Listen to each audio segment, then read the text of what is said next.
What's up, ladies and gentlemen? It's Daniel here from the Geek Speak Nation channel, and today I wanted to talk about Jujutsu Kaisen.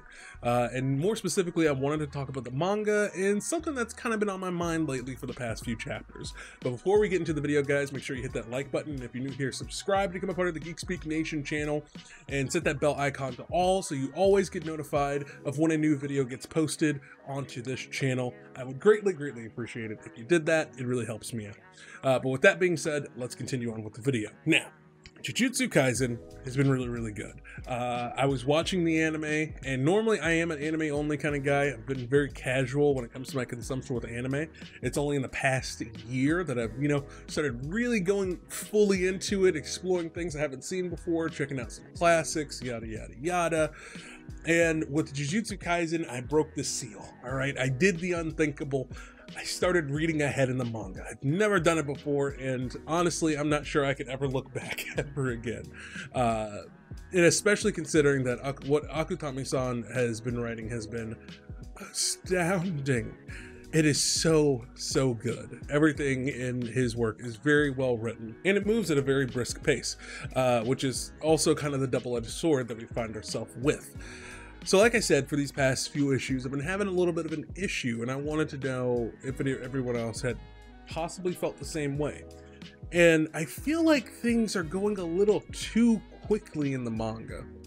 Now, I understand that this is a part of Akutami-san's style. He is all about efficiency. He trims out all the fat that is typically associated with a shonen, and just gives us all the leanness, all the meat, all the proteins, and nothing else. It just gives us exactly what we need in order to tell an efficient and powerful and actually very deeply layered story. But it just feels like that's sort of coming back to bite us. And I know some people have brought up that, well, Akutami-san stated that he didn't want to linger on this series and wanted it to be finished hopefully by 2023. And my response to that is, okay, that interview was a while ago and wasn't fully published. It was kind of unearthed now that he kind of blew up. And who knows how much has changed since he's done that interview and his thoughts on the series and his continuation or the plans that he has for it. So I'm not really going to hold that as the crowning thing for why things are moving the way they are. But it just feels like because things move at such a fast pace in the series that we're kind of losing out on some of our emotional investment, unfortunately. A lot of the heavy work of character development and our emotional connection to these characters is done in the first half of the series before the Shibuya incident arc, and a lot of it is also done by the community as well, let's face it, for our attachment to these characters. Some have barely any screen time, but we're like, but are they okay? But regardless, but it feels like there's a clear difference, right?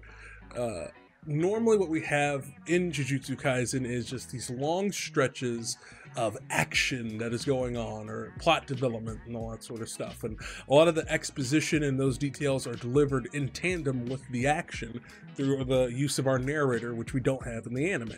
And so by able to doing those both at the same time, you end up cutting out on a lot of the downtime of characters sitting around talking, explaining what's happening, explaining what will happen next, and then we act upon it, So a lot of that stuff is normally out of the way, and those chapters in between where we get that respite for characters to grow an attachment to one another and grow an attachment in our hearts as audiences is left for us, and we get to indulge in that before getting into the next critical thing that ends up happening and breaking our hearts in this series. But after the Shibuya incident arc, it just feels like everything's been moving at such a breakneck pace with the action, and then we've been taking these moments to hit the brakes extremely hard and slow down to explain things, but we get so few pages to explain so many new concepts and so many new issues and characters and all that stuff.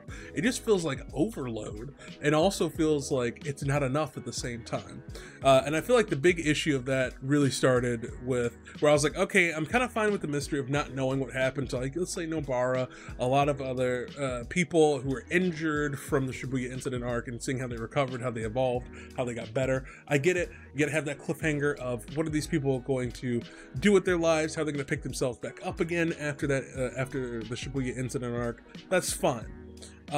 But when we started getting into Master Tengen,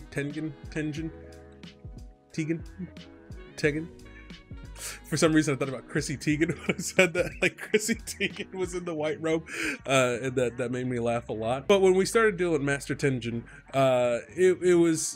that's when the problem started to show, when he was trying to explain the rules of the Culling game. And then when you went on Reddit for Jujutsu, which is like the all manga spoilers, it was just like filled with nothing but people like, okay, so what does it mean by the colonies? What do you mean the okay, so everyone in Japan knows, but does the world know? Like, what is the rules? What's happening? And it's like, we only have like a panel or two to show the reaction of all of Japan to what's happening. But it's like, are they aware? Are they not aware? What are all the rules? It's kind of confusing. And it just felt like a big overload, a dump truck of information that we never normally got before, and a lot of world building as well. Which, sure, I understand the idea of wanting to get it all out of the way, because you don't want it to interfere later with the actual storytelling. You just want people to know exactly the rules of the engagement and just keep the story pushing. You don't want to dwell on things. But at the same time, we only got like 2 chapters to explore some pretty heavily detailed stuff, and we're really not getting a lot of characters' reaction to how devastating the Shibuya incident was. And it's just like, man, I wish we would have been able to take more time to reflect on what has happened. Yuji got that opportunity, and so did, a couple of other characters, but not much of anybody else who we've seen that's still alive, or is not injured enough to be impeded from immediately engaging in the Culling game. So I feel like the Culling game is suffering. I feel like some character development is suffering, but it kind of came to a head for me this past Sunday as of releasing this video, technically yesterday, when we got Principal Yaga's death in the manga, and it just felt too fast. And a lot of those beats really worked in the manga. A lot of those things of his background, and the things with the cursed corpses and the actual souls being bonded into them. We got that beautiful moment where he, with the puppet that he ends up making, that's the soul that I think it's like the sister's brother or something like that. I'm trying to remember all the details. But there was a lot there into it. There were really nice beats and moments, but it didn't feel like enough, because we just don't know that much about Principal Yaga. And I mean, I'm not saying I was asking for like a 8-chapter diatribe about who he was and his life experiences, but maybe if we just got like one more chapter, more of him trying to escape, him trying to fight, maybe him trying to get away, maybe his understanding of like what he's like in his free time, and more of what we're missing out on because of his death would have made it more impactful. It just feels like we're more so mourning his connection to other characters than we are mourning his actual person. I think a lot of the heavy lifting in the moments in this final chapter were done by by him and by Gugu, by the way that he was writing him, especially in the moments where you get to see how compassionate he was towards his figures, his other people, and understanding that Panda might actually be the soul of his son. So that does a lot of the heavy lifting as well, but it's more so the reactions of Panda's been tormented, Yuji's gonna be tormented, Gojo's gonna be torn apart because Principal Yaga was one of the only few people who actually understood Gojo. So it's just one of those things where it didn't hit me as much as other deaths have in the series, and I feel like it could have been handled better by just giving us more time to explore these characters. And then we're now Akutami-san's on a 3-week break, and I'm like, oh, okay, I mean, I guess that's fine. And of course he needs the break and all that sort of stuff, but it was just like, man, I would have liked at least one more chapter to get to know him very well. A lot of these characters, we just, outside of our main cast members and a couple of other supporting characters who've gotten a little bit of background, we really don't know all of them too well. We just really like their personalities. and we like their relationships that they have with other cast members, which is great. But I would have liked to have known him a little bit more before things happen. And so that's just one of those things where I feel like we're kind of missing out on because things are just going so fast. And eventually you're just going to get to this point where essentially we're just killing off personalities instead of people.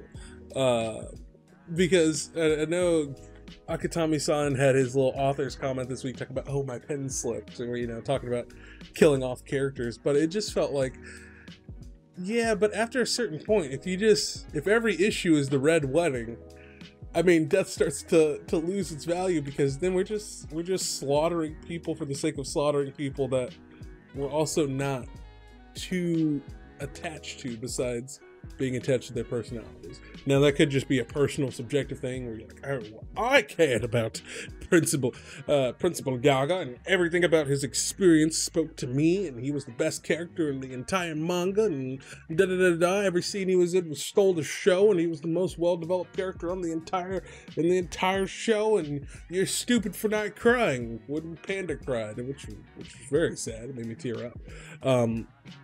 But I feel like to a certain degree it is subjective, yes, but I feel like objectively not a lot of characters have had a lot of time, and we're running out of it because we're immediately moving into the culling game, which is something that seemingly is going to take months to complete, possibly, just because the way the rules are set up and the 19-day rule to declare a fight or whatever. It's a bit messy. It's a bit messy right now, and I'm sure things will end up getting cleared up as we keep moving along in the manga. I just hope this isn't kind of an issue that will end up persisting throughout later arcs, and I feel like we just need a little bit more downtime, or maybe even a little bit of time for characters to mourn the death of other characters. But I get it, you know, Akutami-san is a very fast-paced writer. He doesn't like dwelling on a lot of things. But I just feel like in certain cases we're almost entering missed opportunity territory, seeing how characters react to the events that are happening right now. So, and those are just my takes. Those are just my thoughts. So I don't know if anybody else is feeling this way about the manga, but yeah, it's just something that's been kind of on my mind lately. I think the pacing is going to even out, obviously, when it ends up going into the next action sequence with the, you know, with the culling game and everything that's going to be associated with that. I just hope that eventually we will just get some time to slow down. We just get some time to slow down and enjoy these characters and build up more investment in them again. Not just in their struggle, but just in who they are as individuals. And so that way, yes, Akutami-san, it hurts even more when you break our hearts when you kill them. But it's just, you know, I can only keep getting heartbroken, but so much with characters I haven't been able to spend that much time with lately. We spent a lot of time with them, or a decent bit of time with characters in the first half, and a lot of characters mostly got introduced in the first half, and then we just started slaughtering people on the Shibuya incident, and it was just like, okay. It's just getting to the point where we're like, all right, let's dial it back there. But with that being said, guys, let me know what you think if you are reading the Jujutsu Kaisen manga. Let me know what you think about all this in the comment sections down below. Do you think things are moving a little too fast, or you think things are moving fine, or you're comfortable with how things are going? Let me know in the comment sections down below. And also, while you're down there, if you enjoyed this video, like I said, hit that like button, and if you're new here, subscribe to become a part of the Geek Speak Nation channel, and make sure you hit that bell icon and set it to all so you always get notified of when I post a new video. With that being said, ladies and gentlemen, thank you so much for watching. I really, really do appreciate it. I'm Daniel, and don't forget to get geeky.